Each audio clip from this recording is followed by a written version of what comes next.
오늘 우리가 읽어간 에스겔서 8장부터 길게 12장까지 내용에서는 당시 이 유다 백성들의 우상 숭배의 실상이 어떠한가 하는 것에 관한 말씀을 주고 계십니다. 그리고 여호와 하나님이 자기 백성을 떠나시게 되면서 마침내 무서운 심판이 임하게 되는 일들이 이제 주어지게 됩니다.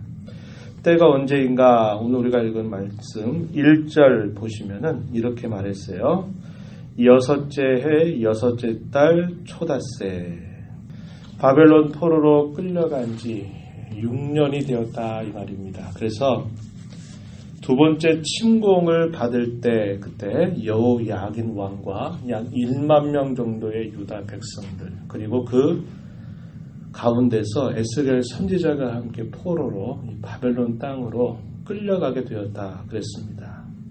그리고 나서 약 5년 정도가 지난 다음에 하나님께서 에스겔을 불러서 그를 선지자의 사명을 감당하게 하십니다. 그러면서 에스겔 선지자에게 첫 번째 환상을 보여주시고 난 다음에 시간 약 1년 2개월 정도가 지납니다. 한 14개월 정도가 지나고 난 다음에 하나님께서 또다시 에스겔에게 환상을 보여주시는데 에스겔을 데리고 하나님께서 예루살렘 성전이 있는 그곳으로 그를 데려가는 겁니다. 몸으로 간 게 아니라 그가 환상 가운데서 당시의 예루살렘 성전 주위에서 어떠한 우상 숭배가 벌어지고 있는가 그 실상을 낱낱이 에스겔에게 보여주시게 됩니다. 첫 번째가 어떠한 거냐? 질투의 우상이 서 있는 모습을 하나님께서 보여주시고 두 번째는 이스라엘의 장로들이 우상 숭배를 하고 있는 모습을 보여주고 있습니다. 세 번째는 담무스라고 하는 그런 우상을 숭배하고 있는 광경을 또 보게 하시고 마지막에는 태양신을 향해서 숭배하고 있는 모습을 하나님께서 보여주십니다. 이미 당시의 상황은 어떤 상황이냐면 두 번째 바빌론 침공을 받은 상태이기 때문에 유다 나라가 많이 기울어져 있는 그런 상황이었습니다. 그리고 두 번째 침공이 있고 난 다음 그리고 이 에스겔이 이 환상을 보게 된 다음에 한 3년, 4년 정도 시간이 지나면서 세 번째 바벨론 침공을 받게 됩니다. 그러니까 마지막 침공받기 불과 한 3년, 4년 앞두고 당시의 유다 백성들이 하나님께 어떻게 죄를 범하고 있는가 하는 것들을 낱낱이 에스겔에게 보여주시는 겁니다. 그래서 하나님이 그들의 그 범죄의 사실에 대하여 하나님 이것을 내가 어떻게 내가 가만히 둘 수 있겠느냐. 그래서 그들을 하나님께서 벌하실 것을 말씀하는 내용이 오늘 우리가 읽어가는 이 8장에서 확인해 볼 수 있습니다. 5절과 6절 말씀에 보면은 질투의 우상이 서 있는 것을 에스겔에게 보여주십니다. 5절에 인자야 이제 너는 눈을 들어 북쪽을 바라보라. 그 북쪽을 바라보니까 제단문 어기 북쪽에 그 질투의 우상이 있다 이렇게 표현했습니다. 이 질투의 우상이 역사적으로는 아마도 므낫세 왕이 여호와의 성전 안에다가 아세라 신을 들여다 놓고 또 그 여호와의 성전 안에서 바알을 숭배하는 것을 말할 것입니다. 이것이 열왕기하 21장 7절 말씀에 보면은 이 므낫세 왕이 하나님 앞에 그러한 죄를 범했던 것입니다. 그러한 죄를 질투의 우상이다. 하나님으로 하여금 질투하게 만드는 그런 우상을 여호와의 성전 안에다가 둘 만큼 그런 완악한 우상 숭배의 모습을 보여주신 것입니다. 이러한 광경을 보게 하신 다음 하나님께서 뭐라 말씀하시냐면 6절에 보면요. 나로 내 송소를 멀리 떠나게 하느니라 이렇게 표현했어요. 여호와의 영광이 성소를 떠난다. 그것은 그들에게 곧 심판과 멸망을 뜻하는 내용입니다. 가증한 그런 우상 숭배를 하나님 대신에 하고 있기 때문에 하나님께서 그 성소에 더 이상 머무를 수 없는 그런 상황에 머무르게 되었다, 이렇게 표현하는 것이죠. 성도의 심령 속에서 하나님을 모시고 살아가는 그런 모습이 아니라 이 세상을 추구하고 이 세상 가운데 빠져 살고 세상에 하나님과 견줄만한 것을 우리 마음에 많이 품고 있게 된다면 여호와께서 우리를 향하신 그분의 얼굴을 돌리실 겁니다. 여호와의 영광이 떠나시게 되면 우리가 어떤 일이 벌어질까요? 하나님의 무서운 징계, 또 아픔이 우리에게 찾아오게 된다라는 것을 우리는 볼 수 있는 것입니다. 이 일들도 하나님께서 뭐라고 계속 말씀하시냐면 가증하다, 이렇게 표현했습니다. 가증하다. 6절 말씀에 보면은 너는 다시 다른 큰 가증한 일을 벌이라, 이렇게 표현하고요. 또 9절에 가서도 보면은 뭐라고 표현하냐면 가증하고 악한 일, 이렇게 표현하십니다. 13절에서도 보면은 다른 큰 가증한 일이다, 또 이렇게 말씀하셔요. 15절 가서도 보면 이보다 더 큰 가증한 일을 내가 볼 것이다, 이렇게 말합니다. 한 두어 주 정도 전에 주일오후 시간에 그런 말씀을 나눴어요. 하나님 앞에 범하는 죄악에도 가벼운 죄가 있고 또 중한 죄가 있다 그랬습니다. 여기 표현에서 그런 표현이 등장하는 거죠. 가증한 일, 하나님이 그토록 혐오하고 싫어하시는 일인데 여기에도 그 정도가 더 심해지는 일이라는 것이죠. 그래서 여기 15절에 보니까 이보다 더 큰 가증한 일을 내가 볼 것이다 라고 말하면서 하나님의 진노를 더 촉발시키는 그런 악을 행하고 있는 모습을 소개하고 있는 것입니다. 그래서 이런 모든 일들을 두고 가증하다, 이렇게 말씀을 하신 거예요. 7절로부터 13절에 이런 내용을 보면 이스라엘의 장로들이 우상 숭배하고 있는 모습이 펼쳐지고 있습니다. 담에 새겨져 있는 각종 동물의 모양에 경배하고 예배하는 이스라엘의 70장로의 모습이 표현되고 있어요. 10절 가서 한번 보시면 이렇게 표현합니다. 10절 각양 곤충과 가증한 짐승과 이스라엘 족속의 모든 우상을 그 사방벽에 그리고 이스라엘 족속의 장로 중 70명이 그 앞에 섰으며 사반의 아들 야사냐도 그 가운데에 섰고 각기 손에 향로를 들었는데 향연이 구름같이 오르고 있다, 이렇게 표현하고 있습니다. 이 장로들의 역할은 어떤 역할이었습니까? 백성들로 하여금 하나님께 그들의 마음이 향하도록 그들을 잘 치리하고 그들을 잘 이끌고 그들에게 신앙의 좋은 본을 보여야 되는 그런 지도자들입니다. 그런데 그 지도자들이 그러한 일에 힘써가는 게 아니라 이스라엘 백성들 앞에서 먼저 미혹받아서 우상을 섬기는 일에 앞장서고 있는 완악한 모습이 펼쳐지고 있는 것이죠. 당시에 이스라엘 전체, 이 전체가 얼마나 하나님 앞에 타락하고 부패하였는가 그것을 보여주고 있는 것입니다.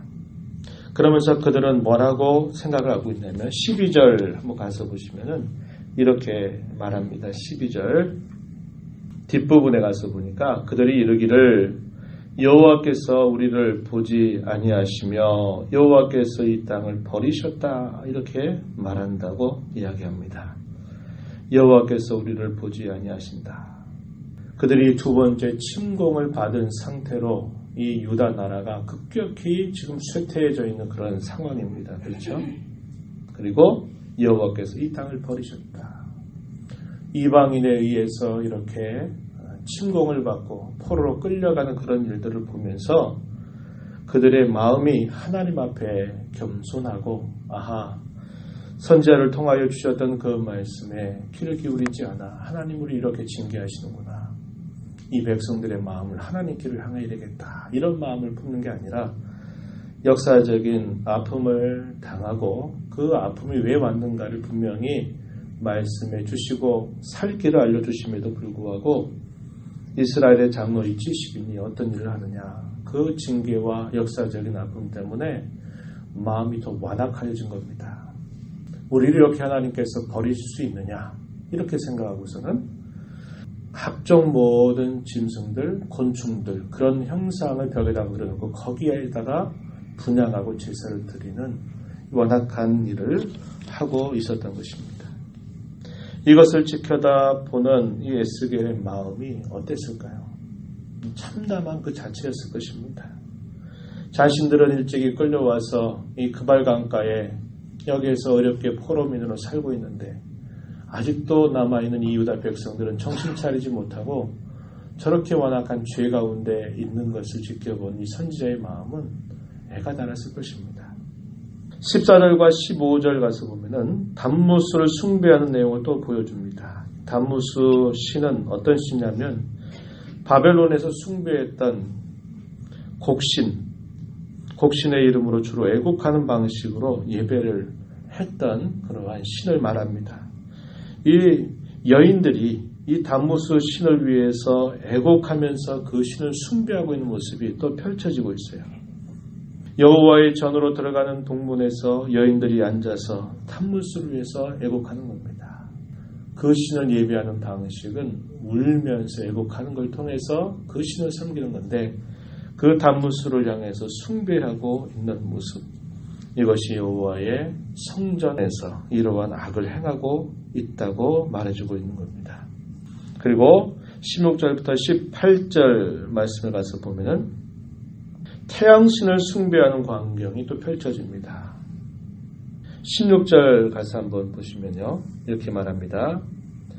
여호와의 성전 안뜰에 들어가시니라. 보라, 여호와의 성전문 곧 현관과 제단 사이에서 약 25명이 여호와의 성전을 등지고 낯을 동쪽으로 향하여 동쪽 태양에게 예배하더라.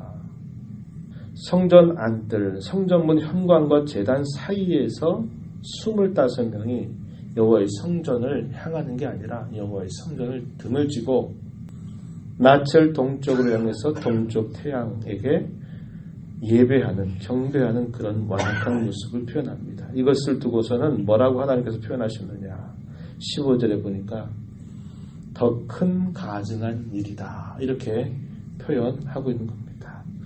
이것을 하나님께서 에스겔에게 보여주면서 이렇게 물어요. 17절에 유다 족속이 여기에서 행한 가증한 일을 너는 적다고 너는 말할 수 있겠느냐, 이렇게 묻는 겁니다. 그리고 그것에 관하여 하나님께서 내가 심판하겠다. 내가 더 이상 불쌍히 여기지 않겠다. 긍휼을 베풀지 않겠다. 내가 분명코 이 모든 죄악에 대하여 보응하시겠다라고 하는 말씀을 하나님께서 마지막 18절에서 보여주고 계십니다. 이러한 말씀을 보면서 우린 두 가지를 생각하는 거죠. 하나님께서 그 백성들을 낮추실 때 어떤 사람은 그것으로 인하여 우리가 하나님 앞에 죄를 범해서 이런 일이 다가왔구나 생각하면서 마음을 낮추고 자신들의 죄악에 대하여 슬퍼하고 하나님의 긍휼과 자비를 구하는 사람들이 있는가 하면 이러한 일을 당하니까 마음이 더 완악하여져서 될 대로 되라. 갈 때까지 가보자. 그래, 이왕 이렇게 된 거 어쩔 수 없지. 이런 마음을 가지고 마음이 더 완고해지는 그런 사람들이 있는데 유다 나라의 패망은 이러한 사람들이 거의 대부분을 차지했기 때문에 결국 이 유다 나라가 역사 속에서 참혹한 패망을 맞게 되는 일을 보게 된 것이었습니다. 우리가 하나님 앞에 살아갈 때 우리의 삶 속에서 때때로 하나님이 이런저런 일들, 때로는 공고함과 또 때로는 우리의 삶의 어려움들을 주실 때에 그 일들을 하나님 앞에서 잘 생각할 수 있는 지혜로운 마음을 가져야 합니다. 하나님께서 이걸 통하여서 무엇인가 내게 말씀하시는 것이 아닌지, 하나님께서 이것을 통해서 내게 무엇인가를 돌이키길 원하시는 것이 아닌지를 우리는 잘 살펴봐야 됩니다. 우리는 하나님을 떠나서 살아갈 수 있는 사람들이 아니에요. 그래서 어려운 일 당하고 우리의 삶에 공고함이 찾아오게 될 때에는 우리는 하나님 앞에 무엇보다 나와서 묻고 우리의 마음을 겸비하게 낮추고 하나님의 긍휼과 자비만을 바라보는 자세를 가져야 한다는 것입니다. 이것이 성도로 살아가는 신앙의 걸음임을 우리는 배울 수 있다는 것이에요. 우리의 마음을 잘 들여다보면 우리의 신앙의 선배들은 그런 말을 많이 했습니다. 우리의 마음이 온갖 우상이 진열되어 있는 박물관과 같다. 그런 말을 했고, 우리의 마음을 잘 들여다보면 모든 우상들을 제조하는 우상 제조 공장과 같다. 이런 말을 했습니다. 우리의 마음을 잘 살펴보는 시간이 되기를 바랍니다. 우리의 마음 속에 하나님보다도 다른 것에 우리의 마음을 더 기울이고 있다면, 하나님보다도 우리의 다른 생각들을 더 앞세우고 있다면 그것이 다 하나님을 등지게 만드는 우상이 될 수 있음을 우리가 잘 기억하고, 오늘도 말씀을 듣고 하나님의 면전에서 이 하루를 시작하는 저와 여러분, 우리의 마음이 정결하게 해달라고, 우리의 마음이 하나님만 모시고 또 이 하루를 믿음 안에 살아가게 해달라고 간절히 기도하고 힘써가는 삶이 되기를 진심으로 바랍니다.